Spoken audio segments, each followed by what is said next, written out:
نحمده ونصلي على رسوله الكريم اما بعد فقد قال الله تبارك وتعالى كما ورد في سورة الانعام اعوذ بالله من الشيطان الرجيم بسم الله الرحمن الرحيم قل هو القادر على ان يبعث عليكم عذابا من فوقكم او من تحت ارجلكم او يلبسكم شيعا ويذيق بعضكم بأس بعض وقال تبارك وتعالى كما ورد في سورة الرعد ألم يروا أنا نأتي الأرض ننقصها من أطرافها والله يحكم لا معقب لحكمه وهو سريع الحساب وقال جل وعلا كما ورد في سورة الأنبياء افلا يرون انا ناتي الارض ننقصها من اطرافها افهم الغالبون صدق الله العظيم رب اشرح لي صدري ويسر لي امري واحلل عقدة من لساني يفقهوا قولي اللهم ربنا الهمنا رشدنا واعذنا من شرور انفسنا اللهم ارنا الحق حقا وارزقنا اتباعه وارنا الباطل باطلا وارزقنا اجتنابه آمین یا رب العالمین۔ مجھے اپنے جمعے کے خطاب کے دوران ایک مغالطہ لگا تھا۔ میں نے پہلے اعلان کیا تھا کہ خطاب 1 گھنٹے کا ہوگا، لیکن یہ کہ پھر مجھے اس وقت یاد نہیں رہا اور میں اپنے پرانے حساب سے اپنا اس خطاب کو میں نے چند منٹ اوپر ہوئے تھے لیکن اختتام تک پہنچایا، تو میں اس کا بھی تھوڑا سا تتمہ اس وقت اس تقریر کا گویا کہ بقیہ حصہ آپ کے سامنے رکھنا چاہ رہا ہوں۔ میں نے جو عرض کیا تھا کہ یہودیوں میں بھی سب ایک جیسے نہیں، عیسائیوں میں بھی سب ایک جیسے نہیں۔ یہودیوں میں مذہبی یہودی بھی ہیں اور سیکولر یہودی بھی ہیں۔ پھر میں نے بتایا تھا کہ ایک تقسیم ان میں سفرڈیم اور اشکنزیم ان کی بھی تقسیم ہے، چنانچہ ان کے ہاں بھی ایک کشاکش جاری رہتی ہے۔ عام طور پر مذہبی یہودیوں نے زائنزم کی تحریک کو پسند نہیں کیا۔ زائنزم کی تحریک جو ہے، صہیونیت کی تحریک، یہ خالص سیکولر یہودیوں کی تحریک ہے، اور اس میں زیادہ اشکنزم جو ہے وہ شامل ہیں، یعنی وہ کہ جو یہودیوں میں بعد میں شامل ہو گئے تھے وہ بنی اسرائیل میں سے نہیں ہیں، بلکہ جو علاقہ آج کا روس کا علاقہ ہے، بحیرہ کیسپیئن کے ساتھ اوپر اور بائیں طرف، یہاں ایک بڑی ایک سلطنت تھی خازر، تو اس کا بادشاہ جو ہے وہ یہودی ہو گیا تھا۔ تو ان کی جو نسل چلی ہے وہ ہے کہ جو سرخ و سفید رنگت کے یہودی ہیں، اور عام طور پر یورپ کے یہودی وہی ہیں۔ سفرڈین جو ہے وہ ہے اصل کہ جو بنی اسرائیل ہیں، اور ظاہر بات ہے کہ بنی اسرائیل جو ہیں وہ تو چونکہ ایشین نیشن ہے، حضرت یعقوب علیہ السلام فلسطین کے رہنے والے تھے، حضرت ابراہیم وہاں تھے، لہذا ان کی رنگتیں جو ہے بس ایسی ہیں جیسے ہمارے ہاں گورے لوگ ہوتے، ذرا نسبتاً گورے، بس اللہ اللہ خیر صلی اللہ، ان کے اندر وہ سرخی نہیں ہوتی۔ یہ سیفرڈین جو ہے ان کو اشکنزیم نے دبایا ہوا ہے بری طریقے سے، اور ان کو ایکسپلائٹ کرتے ہیں، اور یہ سیفرڈین جو ہے وہاں پر ناراض ہیں اس وقت۔ ان کو گویا کہ انہوں نے سیکنڈ ریٹ سٹیزن کا درجہ دے رکھا ہے۔ اصل جو صہیونیت ہے وہ اشکنزم کی ہے، اور جو مذہبی یہودی ہیں اب ان کی تو اگرچہ پرائرٹی نمبر 1 وہ ہے کہ گریٹر اسرائیل قائم ہو اور وہاں پر ٹیمپل بنے اور وہاں پر پھر جو ہے تھرون آف ڈیوڈ لا کے رکھا جائے، لیکن یہ جو زائنسٹ ہیں یہ اس میں اتنے انتھوزیاسٹک نہیں ہیں۔ وہ اس کے لیے بھی تیار ہیں کہ اگر عربوں کے ساتھ ان کا کوئی ایک اکنامک بلاک بن جائے، عرب بہت بڑی طاقت ہے، 30 کروڑ کے قریب لوگ ہیں، وسائل ان کے پاس بہت ہے، تیل ہے، بہت سے اور ذرائع ہیں، لیکن تعلیم، technical know how, management business organization, یہ جو آج کی جدید سائنسز ہیں، اس میں ظاہر بات ہے کہ ان کی وہ حیثیت نہیں ہے۔ تو اس کے لیے بھی تیار ہیں کہ چونکہ پورے یورپ کا بھی اور پورے امریکہ کا بھی دباؤ ہے کہ عربوں کے ساتھ ایک آخری جو ہے شو ڈاؤن مت کرو۔ بہرحال بہت بڑی تعداد کے اندر یہ لوگ ہیں، لہذا وہ اس کے لیے تیار ہیں کہ ایک اکنامک ریجن بن جائے ہمارا، جیسے یورپ ایک اکنامک یونٹ بن گیا ہے، تو ان کا سرمایہ ہوگا اور ان کی لیبر ہوگی، مین پاور بھی ان کے پاس ہے، نو ہاؤ ہمارا ہوگا، ٹیکنیکس ہماری ہوں گی، مینجمنٹ ہماری ہوگی، ایڈمنسٹریشن ہماری ہوگی، ملائی ہم کھاتے رہیں گے، یا یوں کہیے کہ مکھن ہم کھاتے رہیں گے، اور چھاچھ جو ہے وہ ان کے لیے چھوڑ دیں گے۔ تو یہ مختلف ٹرینڈز ہیں اصل میں، لیکن یہ کہ کسی بھی وقت ہو سکتا ہے کہ وہ جو الٹرا رائٹسٹ وہاں کا یہودی ہے، ان کی پارٹی کی اگر حکومت بن جائے تو پھر وہ ویٹ نہیں کریں گے، وہ لازماً فوری طور پر جو ہے وہ مسجد اقصیٰ کو بھی گرائیں گے اور قبۃ الصخرہ کو بھی گرائیں گے اور اپنا ٹیمپل وہاں تعمیر کریں گے۔ ان کی پرائرٹیز نمبر 1 وہ ہیں۔ تو یہ میں چند باتیں چاہتا تھا کہ اور جو ہے ان حالات کے اندر جو ہے بٹوین دی لائنز پڑھنے کی جو صلاحیت میں نے کہا تھا اپنی تقریر میں، وہ آپ حضرات میں پیدا ہو جائے۔ اسی طریقے سے کیتھولکس جو ہیں وہ یہودیوں سے زیادہ محبت نہیں کرتے، بلکہ شدید نفرت رکھتے ہیں دل کے اندر۔ یہ تو جو پچھلا پوپ تھا جو مر گیا ہے، اب اس پوپ نے یہودیوں کو ایگزونریٹ کیا ہے کہ یہ یہودی جو ہیں یہ اصل میں حضرت مسیح کی سولی چڑھائے جانے کے ذمہ دار نہیں ہیں، ورنہ یہ کہ کیتھولکس کے اندر تو شدید دشمنی تھی کہ یہ ہمارے خدا کے قاتل ہیں، ہم جسے خدا کا بیٹا سمجھتے ہیں اسے انہوں نے سولی پر چڑھوایا ہے، اور یہ اسے سن آف مین کہتے ہیں، باسٹرڈ کہتے ہیں، وہ کہتے ہیں کہ وہ تو حرامی بچہ تھا، معاذ اللہ ثم معاذ اللہ، نقل کفر کفر نہ باشد۔ تو ان میں تو شدید جو ہے ان سے نفرت تھی، لیکن یہ کہ اس سابقہ پوپ نے ایک بہت بڑی مہم چلائی تھی، چنانچہ جو ایونجلسٹ ہیں اور جو پروٹیسٹنٹس ہیں، west white Anglo Saxon Protestants, وہ اس پوپ کو شیطان کہتے تھے، یہ شیطان ہے، اور یہ ہولی رومن امپائر جو کبھی ہوتی تھی، عیسائیوں کی ایک بہت بڑی عظیم سلطنت، رومن امپائر عیسائی، یہ دوبارہ قائم کرنے کے لیے اس نے یونیفائی کروایا ہے یورپ کو۔ یہ یورپ کی یونیفیکیشن جو ہے یہ صرف جو ہے کوئی اقتصادی معاملہ نہیں ہے، بلکہ اس کے پیچھے جو ہے مذہبی معاملہ ہے کہ جیسے وہ عظیم سلطنت روما تھی اسی طریقے سے یہ دوبارہ وجود میں آ جائے، اور یہ پھر رومن کیتھولک مذہب کو آگے بڑھائے، اور فلسطین میں جو ہے وہ ایک رومن کیتھولک حکومت قائم کی جائے۔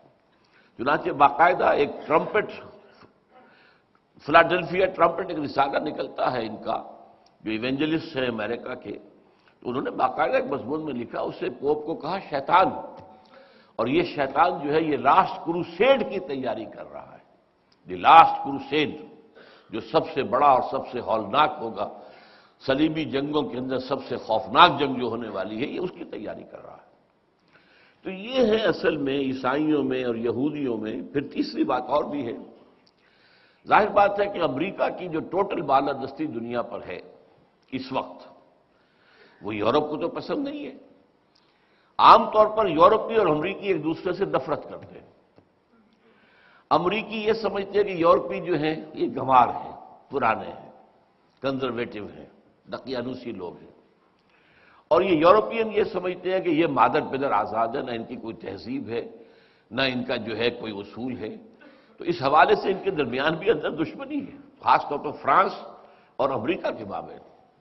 تو اس حوالے سے بھی ان کی ایک کشمکش ہے، اس لیے کہ دنیا میں فیصلہ کن طور پر امریکہ ہی کو ایک سپریم جو ہے سول سپریم پاور آن ارتھ ہونے کی حیثیت حاصل ہو جائے، وہ رشیا کو بھی پسند نہیں ہے، چائنا کو بھی پسند نہیں ہے، اور ظاہر بات ہے کہ بھارت کو بھی پسند نہیں ہے، اگرچہ یہ کہ اس وقت ان کی اسٹریٹجیز جو ہے آپس میں مل گئی ہیں، لیکن یہ کہ بہرحال کوئی بھی اس کو پسند نہیں کرتا۔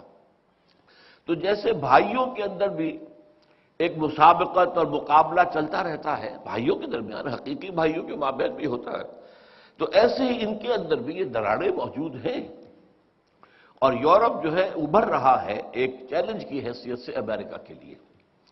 اس کی کرنسی اب بہت مضبوط ہو چکی ہے، اور امریکہ کا ڈالر بہت نیچے جا چکا ہے۔ امریکہ تو ایک مالیاتی تباہی کے کنارے تک پہنچ چکا ہے، ٹریلینز کے اندر اس کا قرضہ ہے اس وقت جو اس کے سر پر ہے، اور جو خرچہ اس کو کرنا پڑ رہا ہے، عراق کی جنگ، افغانستان کی جنگ، وہ تو واقعہ یہ ہے کہ جیسے کہ کسی کے جسم میں سے خون جو ہے سوت کر نکال لیا جائے، ایسے امریکن اکانومی جو ہے اس کو سوتا جا رہا ہے۔ تو یہ بھی کچھ جو ہیں یہ انڈر کرنٹس، میں نے کہا تھا کہ کچھ کرنٹس اوپر نظر آتے ہیں، لہریں چل رہی ہیں، اور کچھ انڈر کرنٹس ہوتے ہیں، اور ظاہر بات ہے کہ جب تک ان انڈر کرنٹس کا اندازہ نہ ہو آدمی صحیح رائے قائم نہیں کر سکتا۔ بس اس کو تو سمجھیے میری جمعے کی تقریر کا تتبع۔ اب آج ہمیں کرنا ہے پاکستان کے داخلی اور علاقائی جو مسائل ہیں۔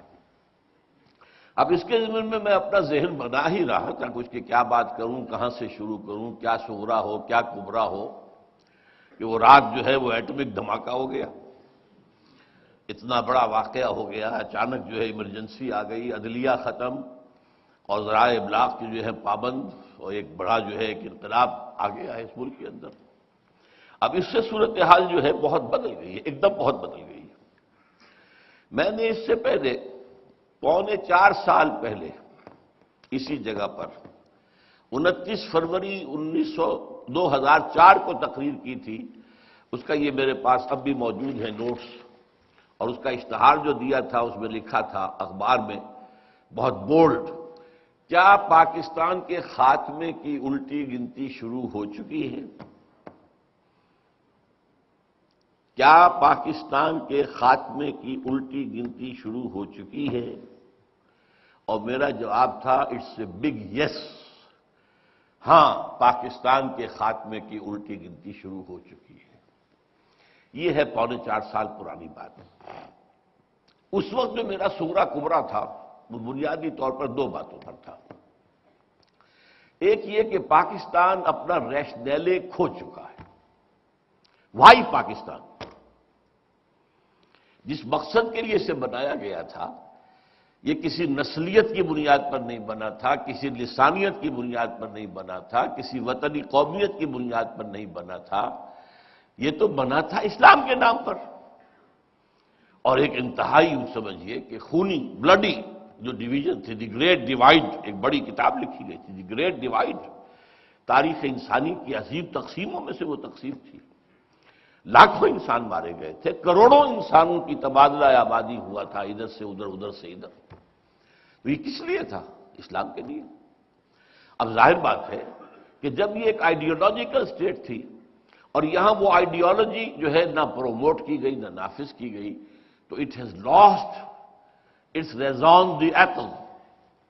یہ جو فرانسیسی ایک لفظ ہے ریزون دی ایتھل، یعنی کسی چیز کے وجود کا سبب، جو اس کا وجود کا سبب ہے، ریزون وہ ریزن، انگریزی میں ریزن آپ کہیں گے تو وہ ریزون ہے، ریزون دی ایتھل۔ تو یہ کسی چیز کے لیے وجہ جواز، what's the justification? Pakistan has lost its justification, it's a failed state.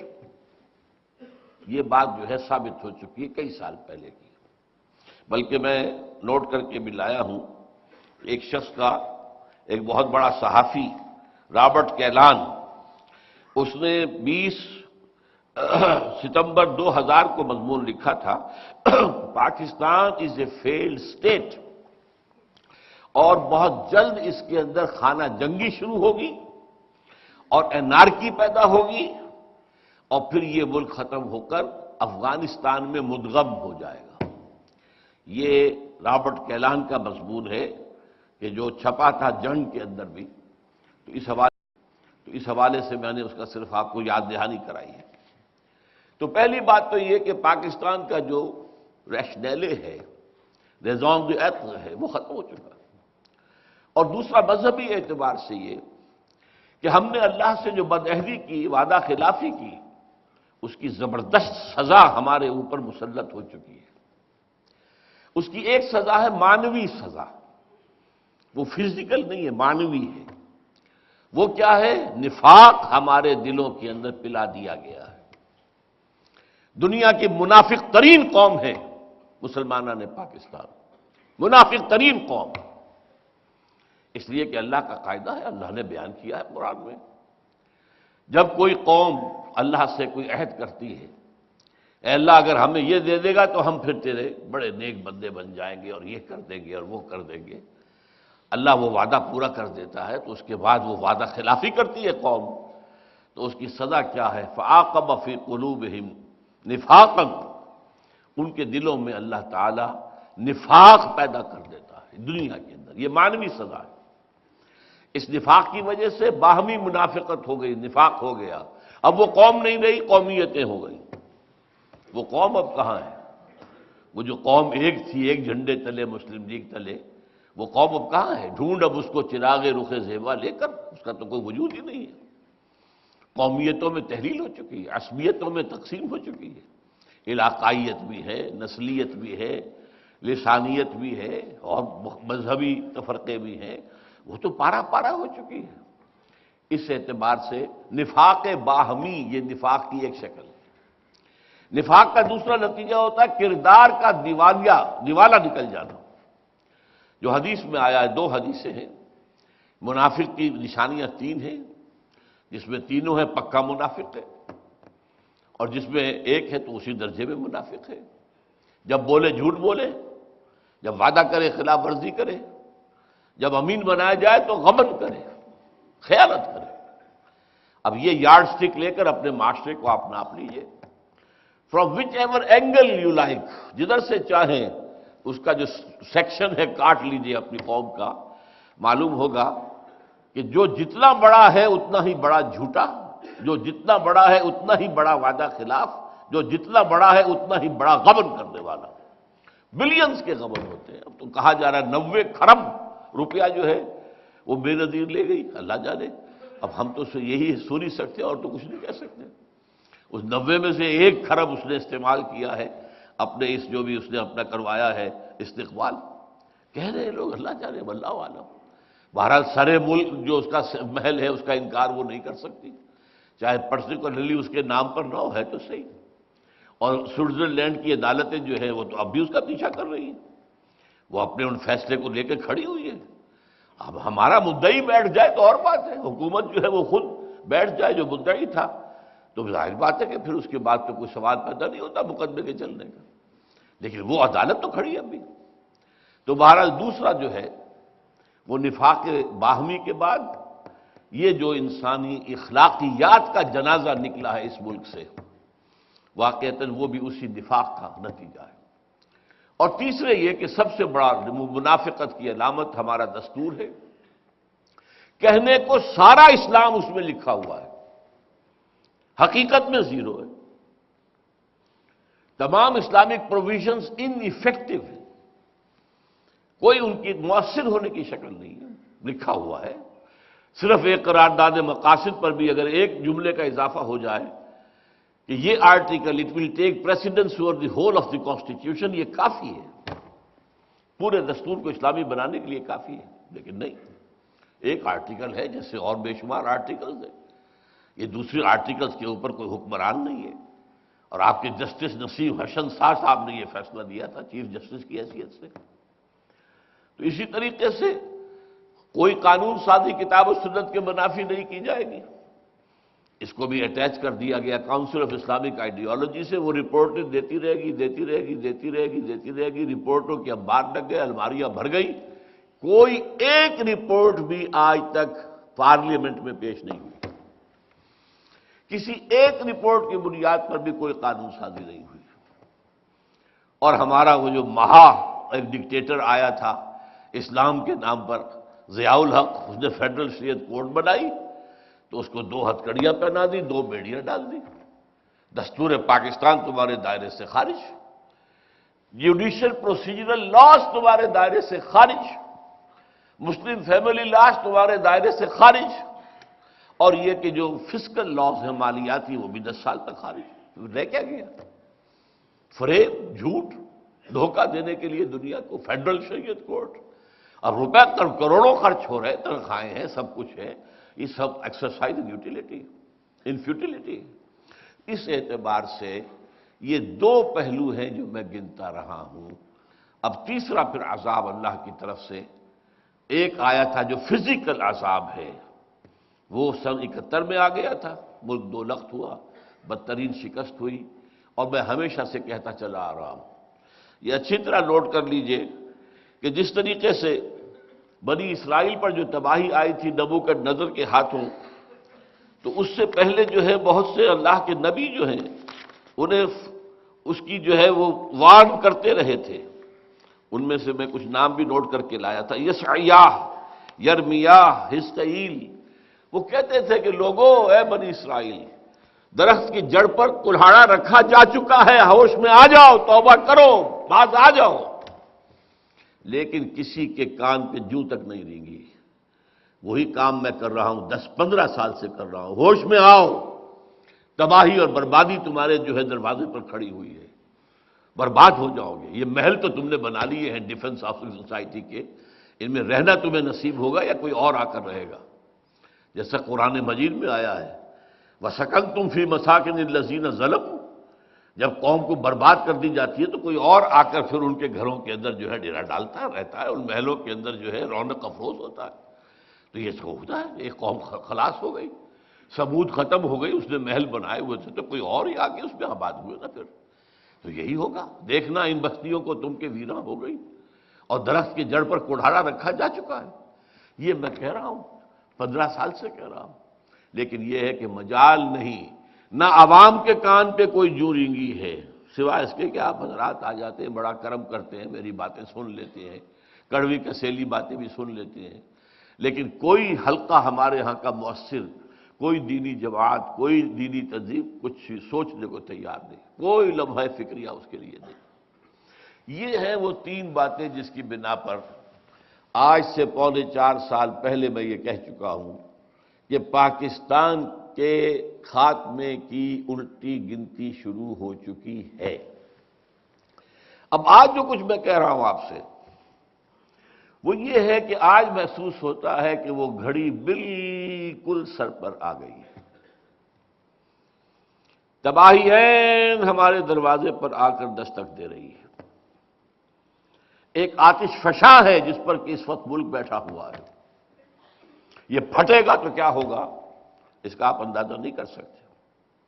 آپ غور کیجئے، اب ذرا میں چاہتا ہوں کہ پاکستان کا خارجی جو ہمارے علاقائی معاملات ہیں اور پھر داخلی جو حالات ہیں ان کا ایک جائزہ اس وقت پیش کروں۔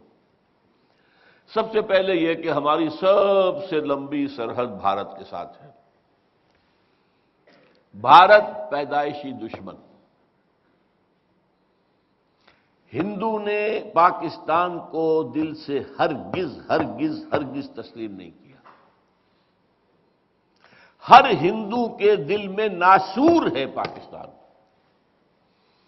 ہماری بھارت ماتا کے ٹکڑے جو ہے انہوں نے کروا دیے، وہ تو گو ماتا کے ٹکڑے ہو جائے تو بھارت ماتا کے ٹکڑے کرا دیے، ناسور ہے ان کے اندر، اور وہ گھات میں ہے۔ جیسے سن 71 میں ہوا تھا، جو صورتحال ہماری غلطیوں اور حماقتوں سے مشرقی پاکستان میں پیدا ہو گئی تھی، اس کا بہترین فائدہ اٹھایا بھارت نے۔ اس زمانے میں میں تو بہرحال اس وقت بھی اپنے شعور کے دور میں تھا زندگی کے، سبرامنیم ان کا ایک بہت بڑا جو ہے وہ جو ہے مشیر تھا سیاسی، اس نے کہا تھا this is the chance of the century, یہ صدی کا موقع ہے، اسے استعمال کرو، مت جانے دو اس کو ہاتھ سے، توڑ دو پاکستان۔ توڑ دی تو وہ تو گھات میں ہے، وہ اس گھات میں ہے بلکہ انتظار میں ہے کہ کب یہ پاکستان اپنے اندرونی خلفشار کی وجہ سے خود ہی گرے، اور پھر ہم تو جائیں گے وہاں پر حالات کو سنبھالنے کے لیے۔ ارے بڑی بدامنی ہو گئی ہے، بڑا حالات خراب ہو گئے ہیں، ہم اس ملک کی اس علاقے کی ایک ریجنل سپر پاور ہیں، چھوٹی سی سپر پاور تو ہے، تو ہمارے ذمے ہے کہ وہاں جا کر لوگوں کو جو ہے وہ اس فساد سے، اس خانہ جنگی سے، اس تباہی سے، اس ہلاکت سے، اس بربادی سے نجات دلائے، وہ تو نجات دہندہ کی حیثیت سے آئیں گے۔ اب آپ کو معلوم ہے کہ ہندو، اگرچہ میں آپ سے کہہ چکا ہوں، میں ہندوستان جب 2 سال پہلے رہ کے آیا تھا، کہ اب وہ مذہبی منافرت وہاں اتنی نہیں ہے جتنی پہلے کبھی ہوتی تھی۔ وہ مسلمان کو تو گوارا کرنے کو تیار ہیں، پاکستان کو گوارا کرنے کو تیار نہیں۔ مسلمان رہے چلے، پہلے تو خیر ان کے ہاں بہت زور شور تھا کہ ہندوستان کو پاک کرو ان مسلمانوں سے، ملیچ ہیں یہ، ناپاک ہیں یہ، ان ملیچوں سے، ان کے وجود سے ہماری جو پوتر زمین ہے بھارت کی، اس کو پاک کرو۔ اس کے بڑے لمبے چوڑے منصوبے تھے، باقاعدہ کمیشن بھیجے گئے تھے کہ جاؤ اور اسپین میں تحقیقات کر کے آؤ کہ اسپین میں 500 سال پہلے جو مسلمانوں کا خاتمہ کیا گیا تھا، کہ کوئی ایک بچہ تک باقی نہ رہا، وہ کیسے کیا گیا؟ گو اینڈ اسٹڈی، تاکہ ہم وہی طریقے اختیار کریں۔ یہ ہوتا تھا۔ اب میرے اندازے میں ذرا سی صورتحال میں تبدیلی ہوئی ہے۔ اب وہ مسلمان کو تو گوارا کرنے کو تیار ہیں، اس لیے کہ سیکولرزم ان کی ہڈیوں کے اندر چلا گیا ہے کہ بھئی مذہب کی کوئی اہمیت ہی نہیں ہے۔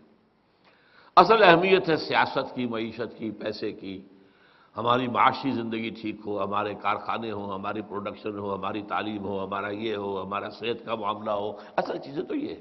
یہ مذہب ٹھیک ہے، رکھو، کوئی مندر چلا جائے، کوئی مسجد چلا جائے، کوئی فرق نہیں پڑتا، لیکن پاکستان کا وجود انہیں قبول نہیں ہے۔ یہ ان کے دل کا ناسور ہے۔ جب بھی انہیں موقع ملے گا وہ اس پر وار کریں گے اور اس کو ختم کریں گے۔ یہی وجہ ہے کہ انہوں نے پاکستان کی مغربی سرحد پر کتنے کونسل خانے قائم کر دیے۔ کس لیے کیے؟ تاکہ ادھر سے بھی تخریبی کارروائی شروع ہو جائے۔ اور جو کچھ ہو رہا ہے شمال مغربی سرحدی صوبے میں، اس میں لازماً اس کا بھی دخل ہے۔ ہاں، اور بھی کاسز ہیں اس کے اندر، لیکن یہ بھی دخل ہے، کیونکہ جو کچھ ہم نے ان کے ساتھ کیا ہے کشمیر میں، اب وہ ہمارے ساتھ کر رہے ہیں ان علاقوں کے اندر۔ انہیں ہتھیار دو، انہیں پیسہ فراہم کرو، تاکہ پاکستان کی فوج جو ہے وہ اس کے ساتھ لڑے، اس کا ستیہ ناش کرے، اسے کمزور کرے۔ انڈیا کی اکانومی تو ایسی تھی کہ اس نے 6-7 لاکھ فوج رکھی ہے، اور کتنے سال تک رکھی ہے مسلسل ایکٹیو میدان میں۔ کشمیر کے اندر ہماری تو اکانومی ایسی نہیں ہے، وی کانٹ افورڈ اٹ، ہم تو بیٹھ جائیں گے بتاشے کی طرح۔ تو اس حوالے سے اب نوٹ کیجئے کنڈولیزا رائس نے جو بات کہی تھی کہ پاکستان کے مستقبل کا فیصلہ ہم یعنی امریکہ اور بھارت مل کر کریں۔ یہ ہے رائٹنگ آن دی وال۔ وہ فیصلہ یہ بھی ہو سکتا ہے کہ حصوں بکروں میں تقسیم کر دو، یہ تم لے جاؤ، یہ یوں لے جائے، اس کو علیحدہ کر دو، بلوچستان کو علیحدہ کر دو، اور NWFP صوبہ جو ہے افغانستان کو دے دو، اور پنجاب تو خیر ہے ہی ہمارا، سکھوں کا ہے، اصل تو شے سکھوں کا ہے، سکھوں کی حکومت تھی، انگریزوں نے سکھوں سے لیا تھا، کوئی مسلمانوں سے تو نہیں لیا تھا پنجاب۔ مسلمان تو یہاں محکوم تھے، بدترین غلامی کے اندر تھے۔ اور یہاں آپ کو معلوم ہے کہ ایسٹ پنجاب کا جو ہے وزیر اعلیٰ 2 دفعہ آ کر کہہ گیا ہم تو ایک ہیں، یہ کاہے کی لکیر کھینچ رکھی ہے، بٹھاؤ اس کو، ہماری تہذیب ایک ہے، ہمارے تہوار ایک ہیں، ہم بھنگڑا ایک ہی طریقے پر ڈالتے ہیں، ہماری تو جو ہے ہمارا کلچر ایک ہے، لہذا ہمیں تو مل جانا چاہیے۔ سندھ ایک علیحدہ اینٹی ہے ہی ہے، بلوچستان ایبسولوٹ اینٹی علیحدہ ہے ہی ہے، ادھر جو ہے کراچی اور اس کے ساتھ جو ہے حیدرآباد کا علاقہ یہ ایک علیحدہ اینٹی ہے ہی ہے، اور چونکہ سمندر پر بیٹھے ہیں لہذا انہیں علیحدہ ہونے میں دیر ہی لگتی۔ وہ تو کہتے ہیں ہم سنگاپور بنا لیں گے، ایک نیا ہانگ کانگ بنا لیں گے، اور یہ بات آج سے کو 20 سال پہلے کی ہے۔ ہمارے ایک بزرگ ہیں مولانا اخلاق حسین قاسمی، دہلی کے عالم دین ہیں، ہماری تنظیم کے وہ مستشارین میں شامل تھے اور بعض اوقات آئے ہیں، انہوں نے تقریریں بھی کی ہیں یہاں۔ انہوں نے مجھے بتایا وہ کراچی گئے، وہ MQM اس وقت اٹھی ہوئی تھی اور جو بڑا طوفان اٹھا ہوا تھا اور بڑا فساد ہو رہے تھے اور بوری بند لاشیں نکل رہی تھیں، اور اب وہ سامنے کھڑا ہوا ہے، وہ سنگاپور جو ہے وہ سامنے کھڑا ہوا ہے۔ جس طریقے سے فیصلہ کن غلبہ ہے MQM کا وہاں پر سیاست پر، اور جس طرح وہ ایک مافیا کی حیثیت سے بھی وہاں پر پنجے گاڑے ہوئے ہیں، کسی کی ہمت نہیں ہے وہاں پہ بولنے کی۔ وہ تو تھوڑا سا علاقہ جو ہے وہ لیاری کا علاقہ ہے جہاں پیپلز پارٹی کے جیالے کچھ بستے ہیں، وہ بلوچ اور وہ جو مکرانی لوگوں کا علاقہ ہے۔ باقی تو یہ کہ وہ سارا کا سارا جو ہے ایم کیو ایم، اور اس میں وہ ہر ہتھ کنڈا استعمال کرتے ہیں۔ بہرحال پہلی بات تو میں نے آپ کو بتائی بھارت کا معاملہ۔ دوسرا آئیے اب افغانستان۔ یہ افغانستان جو ہے میں بھول گیا، میرا خیال تھا کہ میں آج کتابیں لاؤں گا، وہ اگر ہمارے پاس ہیں کچھ، مجھے معلوم نہیں بچی ہوئی ہے کہ نہیں۔ عابد اللہ جان جو ہمارے ایک ساتھی، ان کی کتاب Afghanistan the genesis of the last crusade, جنہیں بھی دلچسپی ہو دنیا کے حالات سے وہ پڑھیں اس کتاب کو، جا کر لے لیں مکتبے سے، یہاں تو نہیں ہوگی لیکن جگہ لے سکتے ہیں قرآن اکیڈمی سے۔ Afghanistan the genesis of last crusade, اور یہ میں بیان کر چکا ہوں کل اپنے پرسوں جمعے کے خطاب میں کہ یہی عظیم فرق ہے کہ عراق کے لیے بہت بڑی کولیشن نہیں بن سکی، امریکہ کے ساتھ یورپ نے نہیں دیا، وہ خالص جو ہے پروٹیسٹنٹ فینومینن ہے، ویسٹ فینومینن ہے، امریکہ ہے اور وہ انگلستان ہے، یا کچھ اور ان کے جو ہے تھوڑا سا نام دکھانے کو وہ آسٹریلیا، اس کی کوئی حیثیت ہی نہیں، یورپ نے ساتھ نہیں دیا، چین نے ساتھ نہیں دیا، روسی نے ساتھ نہیں دیا، وہ تو امریکہ کو it had to go alone. کیوں؟ کہ وہاں ظاہر بات ہے یورپ کے کوئی خاص مفادات نہیں تھے، تیل کا بھی مفاد تھا تو امریکہ کے لیے تھا، اور ثانیاً وہ چاہتے تھے اس کو اصل میں گریٹر اسرائیل کا پہلا قدم، گریٹر اسرائیل، اسی لیے شیرون نے کہہ دیا تھا جیسے ہی فال آف بغداد ہوئی ہے، اس نے کہہ دیا تھا کہ قریب بغداد عراق پر ہمارا قبضہ ہوگا، اور پہلے تو ہم کہتے تھے کہ صرف یوفریٹس تک، دریائے فرات تک ہمارا ہے، اب ہمارا دعویٰ یہ دجلہ تک ہمارا ہے، تاکہ یہ پورا کا پورا جو زرخیز وہاں دو آبا ہے فرات اور دجلہ کے درمیان وہ بھی ہمارا ہے۔ وہ تو دھنس گیا وہاں پر امریکہ، یہ تو اللہ تعالیٰ کی طرف سے، اور جو بھی ریزسٹنس وہاں پر ہوئی ہے وہ القاعدہ کی طرف سے ہوئی یا کچھ اور کو جو عوامل آئے ہیں وہ تو میں پورا تجزیہ نہیں کر سکتا، وہ دھنس گیا ہے، ورنہ یہ ہے کہ لیکن اس کے برعکس افغانستان میں جتنا بڑا کولیشن بنا ہے، پورا یورپ ساتھ ہے، امریکہ ساتھ ہے، برطانیہ ساتھ ہے، آسٹریلیا، سب کے سب، بلکہ یہاں پر روس کی ہمدردیاں بھی ان کے ساتھ، چین کی ہمدردیاں بھی ان کے ساتھ۔ وائی؟ اس لیے کہ یہاں امکان تھا اسلام کے ابھر کر ایک نظام کی حیثیت سے سامنے آنے کا، resurgence of Islam, the political Islam, نظام خلافت کا امکان بن گیا تھا، تو نپ دی ایول ان دی بڈ، ختم کرو اس کو۔ اپنے جو ہے وہ ٹوین ٹاورز خود گرائے حرامزادوں نے، تاکہ ہماری قوم کے اندر ایک دم غضب پیدا ہو جائے، غصہ پیدا ہو جائے کہ وہ اپنی ساری طاقت جو ہے اور اپنے سارے وسائل ہمارے ڈسپوزل پر ڈال دیں کہ ہم حملہ کر دیں، بڑے سے بڑا حملہ، چاہے کتنے ہی اس میں کتنے بلین ڈالرز خرچ ہو جائیں، اس کے لیے گرایا اس نے، انہوں نے خود گرایا۔ بہرحال یہ فرق ہے افغانستان کا اور عراق کا۔ افغانستان سے مسئلہ وہ در حقیقت تھا اسلام کا، عراق کے ساتھ مسئلہ اسلام کا نہیں ہے، عراق میں کہاں اسلام تھا، اسلام نام کی کوئی شے عراق میں تھی ہی نہیں، وہ تو بہت ہی سیکولر، آزاد خیال، بہت جدید تہذیب کے اندر رنگا ہوا ملک تھا، وہاں تو کوئی ایسی اسلامی تحریک بھی نہیں تھی، نہ کوئی القاعدہ تھا، نہ کوئی طالبان تھے، کچھ بھی نہیں تھا، لیکن وہاں تھا تیل اور اسرائیل، اور یہاں اصل میں ہے اسلام، اس کو ختم کرنے کے لیے۔ تو اس حوالے سے افغانستان کا جو معاملہ ہے، اب وہاں جو کچھ اس وقت ہو رہا ہے اور جو ریزسٹنس ہے اس کو بھی انالائز کر لیجئے، ان میں طالبان بھی ہیں جو خلوص کے ساتھ اسلام چاہتے ہیں، ان میں پھر افغان نیشنلزم بھی ہے، وہ افغان نیشنلزم کے جو غلام رہنے کو تیار نہیں ہے، اس کو مذہب وذہب سے سروکار نہیں ہے، وہ افغان نیشنلزم جو کھڑا ہو گیا تھا، ایک فصیل بن کر کھڑا ہو گیا تھا روس کے مقابلے میں، اگرچہ ہتھیار دیا امریکہ نے اور پیسے دیے امریکہ نے، لیکن جانیں تو دی ہیں افغانوں نے، اور وہ کوئی مذہبی لوگ نہیں تھے۔ مجھے تو خود معائنہ کرایا تھا گل بہدین حکمت یار نے اپنے کیمپ کا، جو یہ پشاور کے بہت قریب ہی ایک ان کا کیمپ تھا، وہاں پر جو ایک ڈیم ہے وہ نام بھول رہا ہوں اس ڈیم کا، وہاں ان کا ایک بڑا کیمپ تھا، تو وہاں جو لوگ تھے کیمپ میں انہیں علی بیتیں پڑھا رہے تھے، کہتے تھے انہیں کلمہ نہیں آتا، آ گئے جہاد کے لیے، کلمہ بھی نہیں آتا ان کو۔ وہی حال جو ہمارے بلوچستان کے اندر ہے، ہمارے دیہات کے اندر ہے۔ تو اس لیے وہ اسلام کا نہیں تھا، وہ معاملہ تھا نیشنلزم، کہ ہم جو ہے روس کے غلام کیسے بن جائیں۔ اور ایک بات نوٹ کر لیجئے، this Afghan nationalism has always been against Pakistan and pro Bharat. میری بات سمجھ رہے ہیں؟ جب پاکستان نے درخواست دی تھی آزادی کے بعد یونائٹڈ نیشنز کی ممبرشپ کی، تو جو ایک ہی ووٹ مخالفت میں آیا تھا پوری دنیا میں، نہیں بننا چاہیے اس کو رکن، وہ افغانستان کا تھا۔ افغان جو ہیں ان کی ہمدردیاں بھارتیوں کے ساتھ ہیں۔ باچا خان بھارت کا ایجنٹ تھا، ولی خان بھارت کا ایجنٹ۔ باچا خان نے پاکستان میں دفن ہونا پسند نہیں کیا، وہ جلال آباد میں جا کے دفن ہوا۔ تو یہ حقائق ذہن میں رکھا کیجئے، Afghan nationalism is against Pakistan and pro Bharat. اب اس کی وجوہات کیا ہیں میں اس کی تفصیل میں نہیں جا سکتا، بٹ دی فیکٹ ریمینس۔ اور نمبر 3، وہاں پر 3 گروہ اور بھی ہیں۔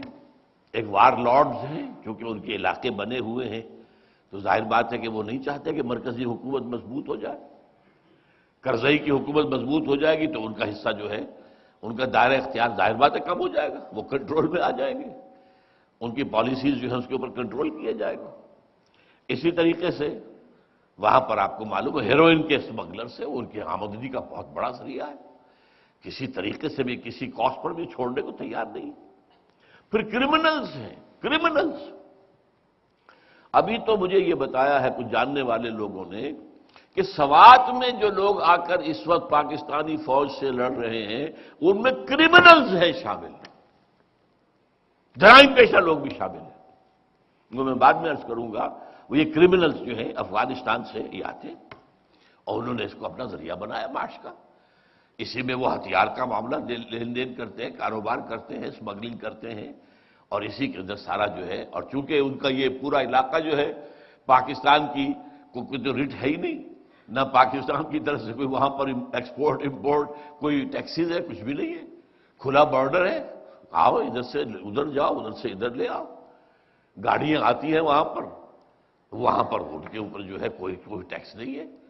ہاں وہاں سے آپ گاڑی خرید کے پاکستان کے اندر لائیں گے ایک حد کے بعد تب آپ کو ٹیکس دینا پڑ جائے گا، ورنہ گاڑی پکڑی جائے گی۔ باقی ان کے علاقے میں وہ گاڑیاں گھومیں، نو رجسٹریشن، کوئی ان کو ٹیکس دینا ہی نہیں پڑتا۔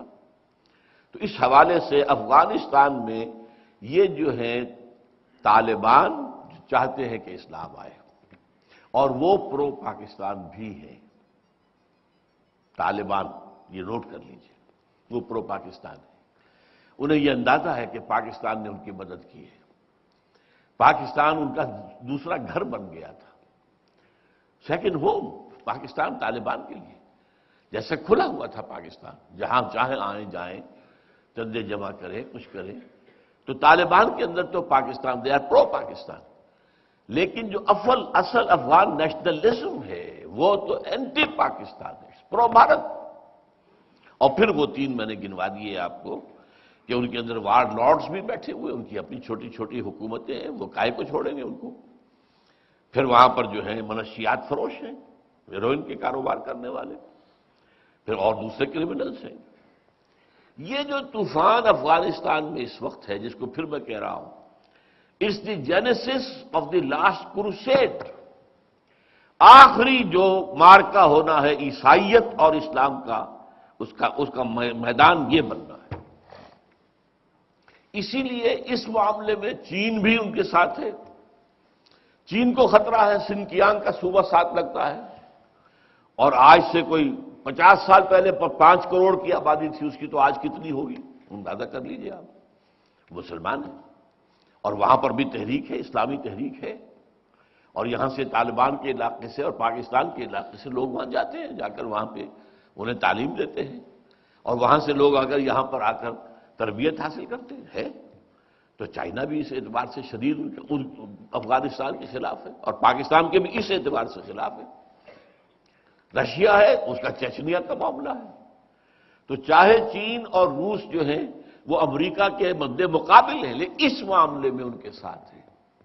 الکفر ملت واحدہ کی حیثیت سے اصل میں جو معاملہ ہو رہا ہے وہ افغانستان میں ہو رہا ہے۔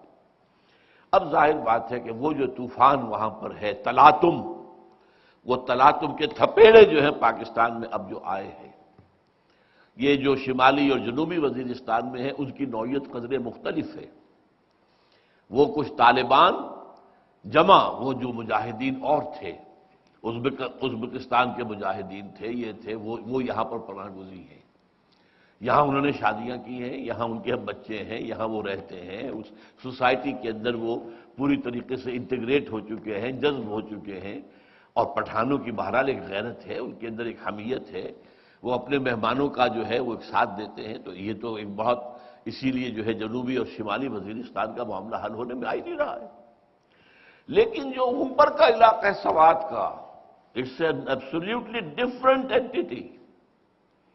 یہاں کا معاملہ طالبان کا نہیں ہے، اگر ہے تو یہ مقامی طالبان ہیں جو اٹھ کر کھڑے ہو گئے، طالبان لیکن جو مقامی طالبان اٹھ کھڑے ہو گئے۔ یہاں پر یہ نفاذ شریعت کا معاملہ ہے، کیونکہ یہ علاقہ وہ ہے کہ جس میں آج سے کوئی 5-7 سال پہلے آپ کو یاد ہوگا صوفی محمد صاحب نے ایک تحریک چلائی تھی، بہت بڑی عوامی تحریک نفاذ شریعت کی۔ تقریباً 1 لاکھ کا جلوس لے کر وہ آ گئے تھے دریائے اٹک جو ہے دریائے سندھ کے پل کے اوپر، وہاں انہیں روکا گیا تھا۔ بہرحال اس کے بعد انہیں کرش کر دیا گیا، اور صوفی محمد صاحب اس وقت سے وہ مقدمہ ان پر چلا، وہ جیل میں ہے۔ لیکن اب صوفی محمد صاحب کے داماد ہیں ملا فضل اللہ، وہ اب ہو گئے ملیٹنٹ۔ ہتھیار انہیں بھارت بھی ہو سکتا ہے دے رہا ہو، افغانستان بھی ہو سکتا ہے دے رہا ہو، جس کے بھی مفادات پاکستان کے کو ختم کرنے میں ہیں وہ اس کو مدد کریں گے، کیوں نہیں کریں گے؟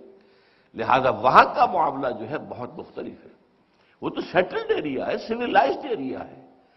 وہ جو ہے عام جو ہمارے ہیں، عام جو ہوتے ہیں افغان جو آزاد قبائل، اس طرح کا معاملہ نہیں ہے۔ ویری کلچرڈ پیپل، بڑے بڑے شہر ہیں وہاں پہ، بڑی سیٹلڈ سول پاپولیشن ہے، وہاں جو کچھ ہو رہا ہے اس کا آپ اندازہ کیجئے۔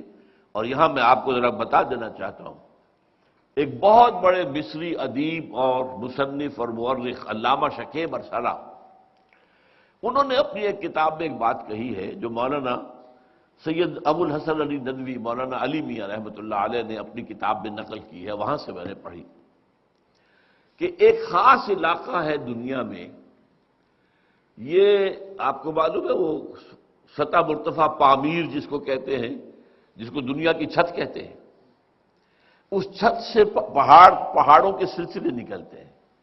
ایک پہاڑ کا سلسلہ کراکرم، دی مائٹی کراکرم، آپ دیکھتے ہوں گے PIA وغیرہ کے اشتہارات کے اندر۔ ایک آتا ہے ہمالیہ، وہ چلا گیا ہے دور تک۔ ایک آتا ہے کوہ ہندو کش جو افغانستان میں گیا ہے۔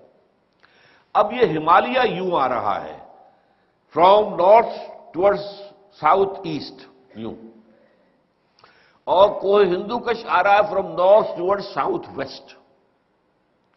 انہوں نے کہا ہے یہ جو ٹرائنگل بنتی ہے ان 2 پہاڑوں کے درمیان، اس میں جو قوم آباد ہے، اگر پوری دنیا میں اسلام کی نبضیں ڈوب گئی تب بھی اس جگہ پر اسلام کی نبض چلتی رہے گی۔ ان کے اندر وہ مذہبیت ہے۔ پھر یہی وہ علاقہ ہے جہاں سید احمد بریلوی اور شاہ اسماعیل شہید رحمۃ اللہ علیہما ان کا جہاد ہوا ہے۔ انہوں نے انگریزوں کو بہت دیر تک ستائے رکھا ہے، آسانی کے ساتھ سبڈیو نہیں ہوئے۔ وہ تو اب بھی آپ مالا کنڈ پہاڑ کا اگر کراس کرتے ہیں تو وہاں ایک چوکی ہے چرچل پوسٹ، جہاں پہ جو ونسٹن چرچل بعد میں بنا وزیر اعظم انگلینڈ کا، وہ وہاں پہ لیفٹیننٹ کی حیثیت سے وہاں پر جو ہے وہ مامور تھا، وہ کھڑا رہتا تھا۔ تو اس حوالے سے ہی پورا جو ہے بالا کنڈ سے اوپر کا علاقہ جو ہے انگریزوں کو آرام سے تو نہیں بیٹھنے دیا انہوں نے، لڑائیاں ہوتی رہی، خون مارا، یہ کیا، ٹھیک ہے اوپن وار میں مقابلہ نہیں کر سکتے تھے لیکن چین سے نہیں بیٹھنے دیا۔ اور اب یہ ہے وہ علاقہ جہاں سے اب تحریک جو ہے وہ نفاذ شریعت کی ملیٹنٹ انداز میں اٹھ رہی ہے۔ اور اس میں اب ایک اور اضافہ کیجئے، بہت بڑا اضافہ ہے اور بہت بڑی نئی بات آپ کو بتا رہا ہوں۔ ہمارے ہاں عربی مدارس، خاص طور پر جو دیوبندی مدارس ہے، وفاق المدارس سے جن کا تعلق ہے، اور کہا جاتا ہے کہ 18,000 مدرسے مردوں کے اور 6,000 عورتوں کے ان کے ساتھ جو ہے ایفیلیٹڈ ہیں۔ ان کے جو طلبہ ہیں، جیسے افغانستان میں کبھی طالبان اٹھے تھے ملا عمر کے ساتھ، طالبان تھے، نام ہی ان کا طالبان رکھا گیا، ایسے ہی یہ طالبان جو ہیں اب سرکش ہو کر کھڑے ہو رہے ہیں۔ یہ اپنے ان علماء سے بدظن ہو چکے ہیں، اعلی عمارتوں میں بیٹھے ہوئے قال اللہ قال رسول قال اللہ قال رسول قال اللہ قال رسول قال ابو حنیفہ اور قال شافعی کرتے رہو، میدان میں تو نہیں آتے تم لوگ، میدان میں آ کر باطل کو چیلنج کرو نا۔ ان طلباء میں بغاوت پیدا ہو چکی ہے اپنے ان علماء کے خلاف۔ وہ جو پیسو علماء ہیں، ان ایکٹیو علماء ہیں، جو پڑھنا پڑھانا ہی صرف جانتے ہیں، پڑھتے رہے اور پھر اس کے بعد پڑھاتے رہے، زندگی اسی میں گم ہو گئی، ختم ہو گئی، اس سے آگے ان کی زندگی کے اندر کوئی مقصد ہے ہی نہیں۔ اب انہوں نے ایک تحریک شروع کی ہے، تحریک طلباء و طالبات برائے نفاذ شریعت اسلامی، اور اس تحریک کا سربراہ انہوں نے مقرر کیا ہے مولانا ڈاکٹر شیر علی خان۔ یہ اکوڑا خٹک کے مدرسے میں شیخ الحدیث ہے، اور ان کے ہاتھ پر بیعت کی ہے، اب بیعت کی بنیاد پر کھڑے ہوئے، اور ایگزیکٹ جو ہمارا طریقہ کار ہے تنظیم اسلامی کا وہ انہوں نے اناؤنس کیا ہے۔ انہوں نے کہا ہم الیکشن میں حصہ نہیں لیں گے، بالکل، ہم صرف دعوت و تبلیغ کا کام نہیں کریں گے، تعلیم و تدریس کا کام نہیں کریں گے۔ نمبر 3، ہم کوئی عسکریت اختیار نہیں کریں گے، بلکہ عوامی تحریک چلائیں گے۔ جو ہمارا موقف ہے سال ہر سال سے، جس کو میں پیش کر رہا ہوں، کہ اسلام یہاں پر آئے گا تو نہ تو بیلٹ سے آئے گا، انتخابات سے، نہ وعظ و نصیحت سے آئے گا، اور نہ جو ہے اب جس طریقے سے کہ ایک عسکری انداز ہو گیا اس سے آئے گا، نہ صرف یہ ہے کہ انتخابات سے آئے گا عوامی تحریک۔ اب یہ لاکھوں طلباء ہیں، اور ظاہر بات ہے کہ اس وقت جو صورتحال ہمارے ملک میں بننے جا رہی ہے اس میں اندیشہ ہے کہ شدید کریک ڈاؤن، اب جو بھی کام رات سے شروع ہوا ہے تو اب عربی مدارس کے اوپر اصل کریک ڈاؤن اب ہونے والا ہے۔ جو اس کا نتیجہ پھر نکلے گا وہ تو اللہ تعالیٰ ہی کو بہتر معلوم ہے۔ یہ میں نے آپ کو پاکستان کے مشرق اور مغرب کا حال بتایا۔ اب داخلی طور پر جو ہے پاکستان میں دو عظیم قسم کے ٹکراؤ، یا جس کو آپ کہتے ہیں پولرائزیشنز، ہاریزونٹل پولرائزیشن، ورٹیکل پولرائزیشن، اب ان کے درمیان گھمسان کا رنگ پڑنے والا ہے، بہت سخت۔ پہلی پولرائزیشن کیا ہے؟ عوام ورسس حکومت۔ فیصلہ کن وقت آ گیا ہے اب کہ پاکستان کے عوام فوج کے خلاف کھڑے ہو جائیں۔ نو مور، انف از انف۔ یہ کیا حکومت انہوں نے اپنا حصہ اپنے باپ کی جائیداد بنا رکھا ہے؟ کیوں؟ کیسے؟ Who are they? They are paid servants of the government of Pakistan. یہ ان کا حق نہیں ہے۔ یہ جو معاملہ ہے اب اس وقت میں سمجھتا ہوں کہ یہ جو اب ایمرجنسی آئی ہے، میرے نزدیک یہ ہے کہ اب حالات کافی بدل چکے ہیں۔ چونکہ جو بھی صورتحال آج سے چند مہینے پہلے ہوئی تھی، چیف جسٹس نے انکار کیا استعفیٰ دینے سے، پھر اس کے ساتھ بدسلوکی ہوئی، پھر ایک وکلاء کی تحریک ایک دم کھڑی ہو گئی۔ کوئی شان گمان نہیں تھا اس ملک کے اندر، مارا ازیں گیا ہے ضعیف ہی گمان ابود۔ ہمیں تو اندازہ ہی نہیں تھا کہ ان وکلاء کے اندر یہ پڑھے لکھے لوگ جو ہیں، وہ کالے کوٹ، کالی پینٹیں، کالی ٹائی لگانے والے، یہ کوئی میدان میں آ کے وہ جو بھی ہمارے گاؤں میں ماجھے جو ہیں مختلف تحریکوں کے اندر آ کر وہ جانے دینے کے لیے تیار ہوئی، یہ تو بالکل ڈفرینٹ کیٹیگری ہے۔ میں نے تو یہ کہا پلبرا کہ میں تو پاکستان کی قوم سے مایوس ہو چکا تھا کہ پاکستان کی قوم مردہ ہے، کچھ نہیں ہے اس کے اندر۔ And it's no use whipping the dead horse. ایک مردہ گھوڑے کو آپ کتنے چابک لگا لیں، کیا دوڑے گا؟ وہ مرا ہوا بھائی۔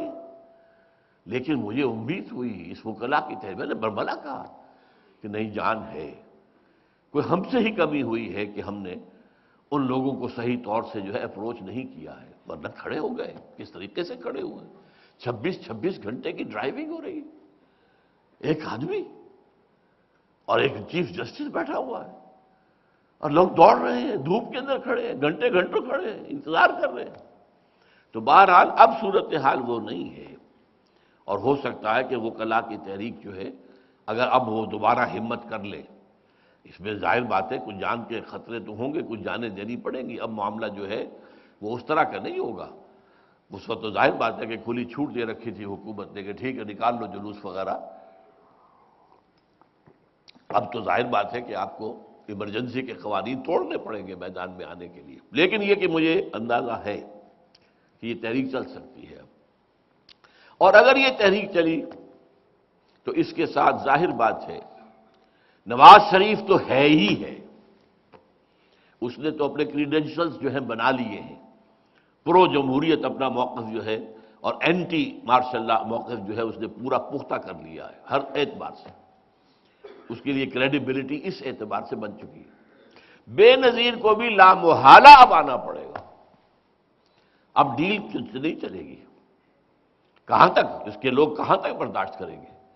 عام طور پر بھی وہاں اس کے حلقوں کے اندر پسند نہیں کیا گیا مشرف کے ساتھ ڈیل کو، مفاہمت کو عام طور پر، لیکن ٹھیک ہے پرانی لیڈر ہے، بھٹو کی بیٹی ہے، یہ ٹھیک ہے، اور ظاہر بات ہے کہ ان کی شیرازہ بندی اسی کے گرد ہے، وہ ذرا میدان سے ہٹ جائے تو ختم ہو جائے گی پیپلز پارٹی، لیکن یہ کہ اب اس حالت کے اندر بھی اگر اس نے ساتھ دیا تو she will be dead, absolutely dead, اور میں نہیں سمجھتا کہ وہ اس طرح کا کوئی قدم اٹھائے گی، وہ بھی میدان میں اس تحریک کے ساتھ شامل ہوگی۔ اور نمبر 3 میرے نزدیک جو سرکاری لیگیں ہیں، قاف لیگ ہے یا وہ فنکشن لیگ ہے، فنکشنل لیگ ہے، یہ بھی اس معاملے کے اندر میدان میں آ جائیں گے، اس لیے کہ ان میں بھی بہت سے لوگ آخر ہیں ایسے کہ جو اب سمجھ گئے ہیں کہ بھئی ایک انف از انف، آخر حد ہوتی ہے، ایک معاملہ جو ہے اس کو جو ہے کر لینا چاہیے تھا، سیدھا سیدھا معاملہ۔ تو اب اگر یہ خونی ڈرامہ شروع ہو گیا تو اس کا سیکوینس کیا ہوگا؟ آتش فشاں پھٹے گا، امریکہ اور نیٹو پاکستان میں داخل ہو گئے، ادھر سے ہو سکتا ہے بھارت بھی آئے، کیونکہ یہاں تو ہنگامہ ہو گیا، مشرقی پاکستان میں چونکہ فسادات ہو گئے، قتل عام شروع ہو گئے، خانہ جنگی کی کیفیت ہو گئی، بھارت آ گیا، وہ تو پولیس ایکشن تھا اس کا۔ تو اس طریقے سے نیٹو مغرب سے اور انڈیا بھارت مشرق سے آئیں، اور اس کے بعد ظاہر بات ہے کہ پھر وہ براہ راست در اندازی کے ذریعے سے، اور آخری ہدف آپ کا ایٹمی اثاثہ وہ اٹھا کر لے جائیں گے یا کنٹرول کریں گے یا ختم کر دیں گے، اور پھر آپ کی حالت ہوگی کسی شیر کے دانت توڑ کے اسے ڈال دیا جائے، ظاہر بات ہے پھر وہ ایک بلی ہے اور کیا ہے، ذرا بڑی بلی دانت توڑ دی۔ یہ ہے سیناریو اس صورت کا اگر تحریک چل جاتی ہے اور ایک ریزسٹنس موومنٹ جو ہے وہ اس ایمرجنسی کے خلاف کھڑی ہو جاتی ہے، تو میرے نزدیک یہ سیناریو ہے کہ جو سامنے آئے گا۔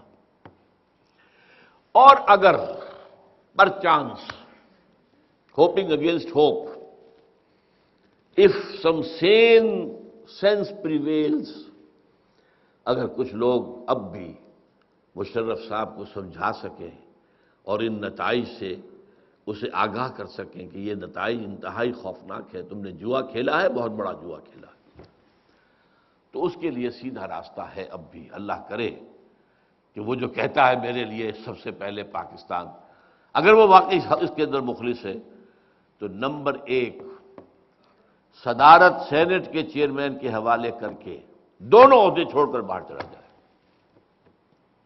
ملک میں رہے یا ملک سے باہر چلا جائے، صدر، چیئرمین سینٹ، اور باقی اب جو ہے وائس چیف آف سٹاف تو بنا ہی دیا، وہ چیف آف سٹاف کی حیثیت سے ٹیک اوور کرے، اور پھر حکومتیں بنے لیکن ان میں صرف وہ ججز شامل کیے جائیں مرکزی اور صوبائی حکومتوں میں، کیئر ٹیکر حکومتوں میں، جنہوں نے کبھی پی سی او کے تحت حلف نہ اٹھایا ہو۔ That's the criterion. ان کے کردار کا ثبوت یہ ہے کہ اصول پسند ہیں، انہوں نے اپنا عہدہ چھوڑا، چیف جسٹس تھا چھوڑ دیا، وجیہ الدین نے چھوڑا ہے، سعید الزمان صدیقی نے چھوڑا، اور بہت سے نے چھوڑے۔ ان کی غیرت نے گوارا نہیں کیا پی سی او کے تحت جو ہے حلف لینا۔ صرف ان لوگوں پر مشتمل جو ہے عبوری حکومتیں بنائی جائیں، اور پھر نمبر 3 کھلے عام انتخابات ہو جائیں۔ یہ صورتحال جو ہے اس کرائسس کو کسی طریقے سے ختم کر سکتی ہے، صورتحال کی بہتری کی کوئی شکل پیدا ہو سکتی ہے، لیکن اس کے اندر بھی آگے مسئلہ ختم نہیں ہوتا۔ ایک جو ورٹیکل پولرائزیشن اس ملک کی ہو رہی ہے، وہ تو جب اگر سیاست کا میدان کھل جائے گا تو اس میں بھی آئے گی، بھرپور طریقے پر آئے گی۔ اب اس ملک میں ایک طرف بالکل معین ہو کر آ گئے، ننگے ہو کر آ گئے ہیں، جو سیکولر ہیں، دین کے مخالف ہیں، اور جو مادر پدر آزاد روشن خیال ہیں۔ وہ ایم کیو ایم ہے، پیپلز پارٹی ہے، یہ ایک طرف ہے۔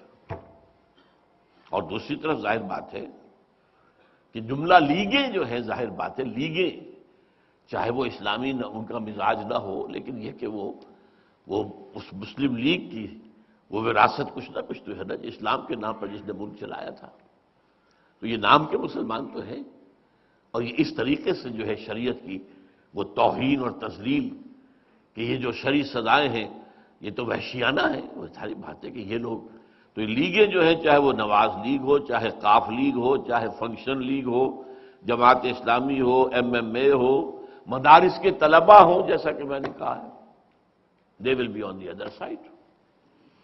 اب ان کے درمیان گھمسان کا مقابلہ اس ملک میں ہوگا۔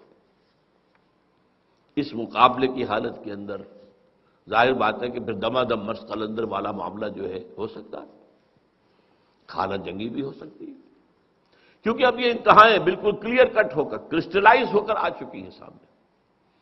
M Q M Peoples Party بالکل واضح ہے۔ اب عجیب بات کیا ہے، اس وقت ایک طوفان جنوب سے آ رہا ہے، وہ خالص سیکولر، لادینی، آزاد خیال، مغربی تہذیب کے پرستار، یہ ان کا ہے۔ گویا کہ پاکستان کے نظریے کی جڑ کو اکھاڑ کر اور اس کو ختم کرنے کی تحریک وہ جنوب سے آ رہی ہے۔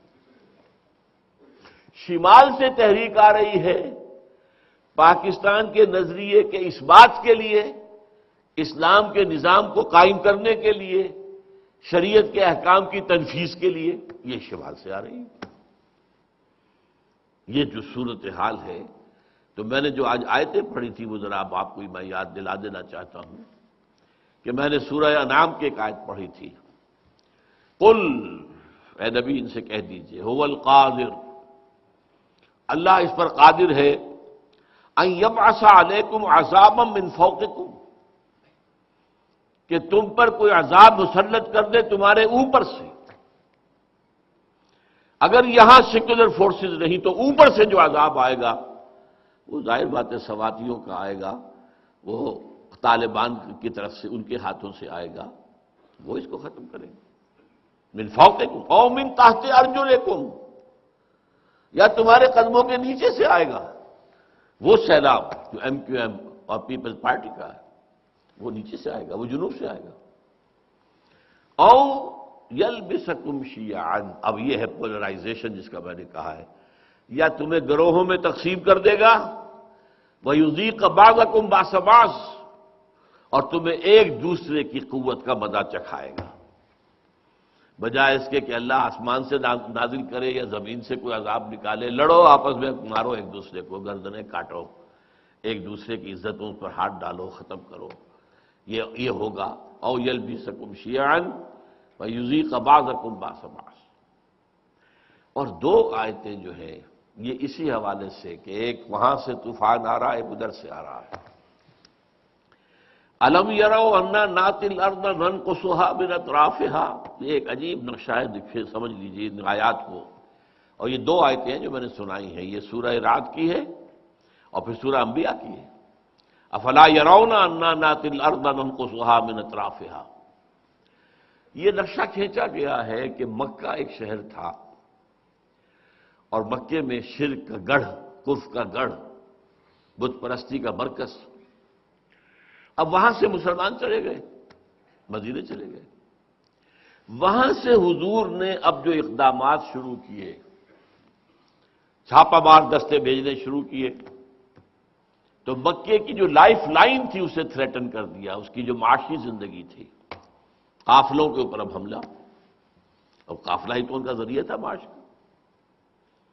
اور نمبر دو، جہاں حضور گئے وہاں کے قبیلوں سے یا تو صلح کر لی یا نیوٹرل ہو گئے. وہ پہلے وہ سب کے سب پرو قریش تھے. اب یہ کہ ان میں سے کوئی حضور کا ساتھی ہو گیا، کوئی قریش کا رہ گیا، کوئی کہا اچھا جی ہم نہ آپ کے ساتھ نہ ان کے ساتھ. دونوں نتیجوں میں مکے کا گھیراؤ ہو رہا تھا. یہ مکے کا گھیراؤ، یہ اکنامک بلاکیڈ آف مکہ اور پولیٹیکل آئسولیشن آف قریش، یہ دو کام حضور نے کیے. یہ ماسٹر پیس ہے محمد رسول اللہ صلی اللہ علیہ وسلم کی سیاست کا اور تدبر کا. تو گویا کہ بتایا جا رہا ہے مکے والوں، تمہارے گرد رفتہ رفتہ گھیرا تنگ ہو رہا ہے، تمہیں ابھی نظر نہیں آ رہا. الم یروا انا ناتی الارض ننقصها من اطرافها، ہم تمہارے ارد گرد زمین کو کم کرتے چلے جا رہے ہیں، اطراف سے، چاروں طرف سے تمہارا گھیراؤ ہو رہا ہے، تم اس گھیراؤ کے اندر محصول ہوتے جا رہے ہو. واللہ یحکم، اور اللہ تو یہی فیصلہ کرتا ہے. لا معقب لحکمہ، اس کے حکم کو ٹالنے والا، پیچھے ڈالنے والا کوئی نہیں ہے. وہو سریع الحساب، اور وہ تو حساب لینے میں بہت جلدی ہے، اس کو کوئی دیر نہیں لگتی. اور یہی بات جو میں ہمیشہ کہا کرتا ہوں کہ اہم مضامین قرآن میں دو دفعہ ضرور آتے ہیں. افلا یرون انا ناتی الارض ننقصها من اطرافها، کیا یہ دیکھ نہیں رہے قریش؟ اپنے آنکھوں سے نہیں دیکھ رہے کہ ہم تو ایڈوانس کر رہے ہیں، اسلامک فورسز جو ہے ایڈوانس کر رہی ہیں، پولیٹیکل آئسولیشن تمہاری ہوتی چلی جا رہی ہے اور تمہارا اکنامک بلاکیڈ ہوتا چلا جا رہا ہے. افلا یرون انا ناتی الارض ننقصها من اطرافها افهم الغالبون، تو کیا یہ غالب آ سکیں گے؟ بعین ہی یہی حال اس وقت پاکستان کا ہے. ایک طرف بھارت اور افغانستان کی طرف سے گھراؤ آ رہا ہے، مشرق سے مغرب سے، ایک طرف جنوب اور شمال سے آ رہا ہے. ایک ورٹیکل پولرائزیشن ہو رہی ہے، ایک ہاریزونٹل پولرائزیشن ہو رہی ہے. اور یہ جو میں نے آپ کو رابرٹ کیلان کا مضمون بتایا تھا، اس کی بھی میں بس حقیقت واضح کر کے بات ختم کرتا ہوں. اصل نقشہ کیا ہے امریکہ کا؟ امریکہ چاہتا ہے کہ ایٹ اینی کاسٹ افغانستان میں تو اس کے پنجے گڑ جائیں اور مضبوط حکومت وہاں قائم ہو جائے. ہوگی یا نہیں ہوگی یہ اللہ کے ہاتھ میں ہے، but this is there design.